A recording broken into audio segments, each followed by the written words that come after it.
Welcome to the basement headquarters of the 1010 Club, and welcome to my very first unbagging today. You heard me right, an unbagging, so just a fair warning, if you are a part of the faint of heart that likes their watches, taken care of while they're delivered to you, you might not have fun watching this. I got this watch, it's the Seiko Recraft SNKM97 from Amazon Warehouse deal. They promised the only thing wrong with this watch is the packaging. Well, taking a look at the bag they sent it in, that is one of the problems. They also say the box it comes in is damaged. They also say there's no warranty card, but they promise the watch itself is beautiful.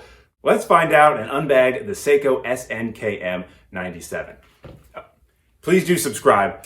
I've never said that before. It feels good. Click subscribe. We'll do a lot more videos and have a lot more fun in the basement. That last part sounded weird, but do subscribe. Thank you. Let's see what we got inside. So we should be getting a Seiko Recraft, which of course is their kind of nod to their... Okay, that's what happens when the tripod falls over. There is really no packaging in this. It's just basically this bag. It has a little bit of foam on the inside, but there is no protection. As you can see, definitely not a cared for package as you might find if you're buying it from, I don't know, let's say Long Island Watch. When I got my 007, that thing was not moving in the package. It was secure. So hopefully this goes well. This says it is inspected by Amazon, their warehouse deals. Look at that. We even have Scotch tape. So not exactly the nicest packaging. Let's get this off. Can I? There we go. Sorry, can't keep it on camera. Ooh, this really is a screwy box, but that's what you get when you're trying to save money. So I never thought I'd have to break out a knife for Scotch tape, but luckily,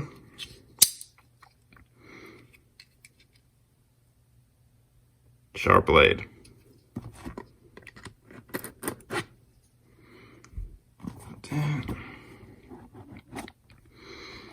And there it is, just right there in the pillow. Is it moving? It's not. Let's get a little bit closer. And there it goes. The 7S26 movement inside, the same as inside the 007 that I've mentioned now 3 times. Let's get some stickers off. Okay, so there doesn't seem to be a sticker on the front,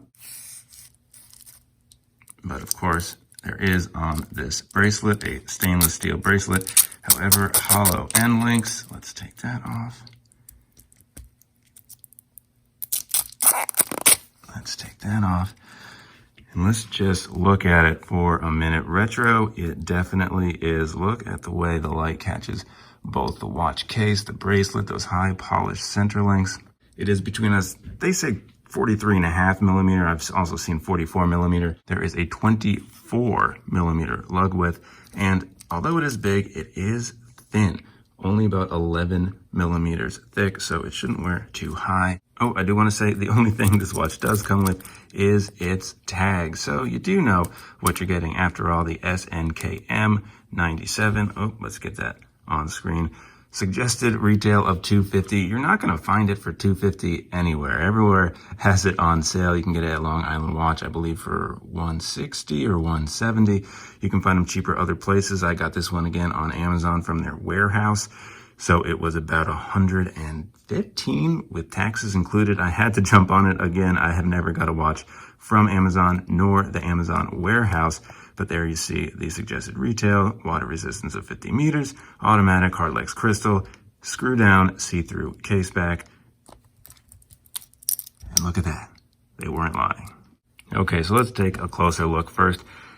The reason that I got the watch is the dial. I just love it. Yeah, it's a little flashy, but it's also retro. And for me, that kind of cancels each other out because look, it's Recraft. It definitely screams retro. It screams the 70s. But for me, it also kind of gives the watch permission to be shiny where it is. Again, it's supposed to be gold indices, but for me, it does kind of have a bronze copper tint to it instead. Not complaining. Got the skeletonized hands, orange second hand, kind of sweeping, of course, the 7S26. Not exactly a high beat movement. The bracelet, again, I'm a real big fan of the looks. It does feel cheap. However, look, it's just over $100. What do you expect? Although, if you move and your watch creaks, maybe someone who thought it looked great will get the hint that the quality might not be there. A small stamp clasp, only about exactly 2 points of micro adjustment. It has a push button deploying clasp. This is stamped once again, and when you see the movement and the back.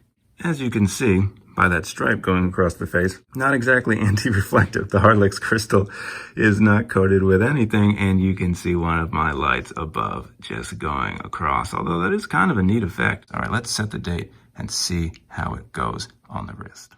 So I have a 7 1/4 inch wrist. I feel like it fits pretty well on me. Look at that shine. Here's a little wrist roll, and don't worry, a full review is coming soon.